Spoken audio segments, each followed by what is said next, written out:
ating kasalanan upang mabuhay tayo sa katwiran.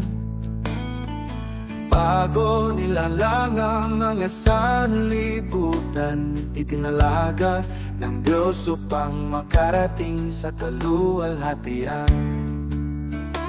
Subalit nakapasok ang kasalanan at ang kamatayan ay naranasan, sapagkat nakakasala ang lahat ng nilalang.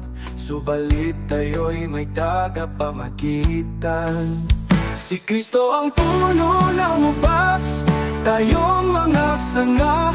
Ang nananatili sa Kanya ay siyang nagbubunga, sapagkat kung hiwalay sa Kanya ay wala tayong magagawa.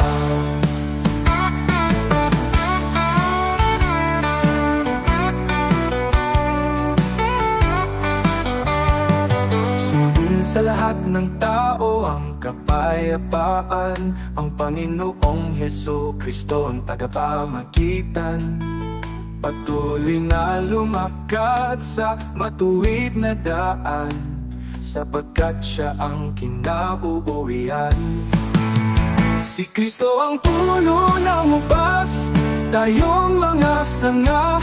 Ang nananatili sa Kanya ay siyang nagbubunga, sapagkat kung hiwalay sa Kanya ay wala tayong magagawa.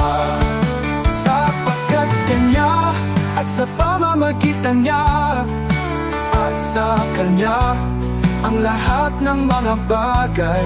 Sumakanya nawa ang kaluwalhatian, magpakailanman siya nawa.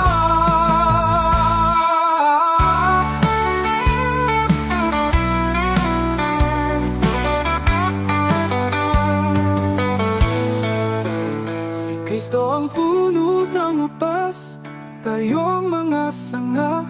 Ang nananatili sa Kanya ay siyang nagbubunga, sapagkat kung hiwalay sa Kanya ay wala tayong magagawa.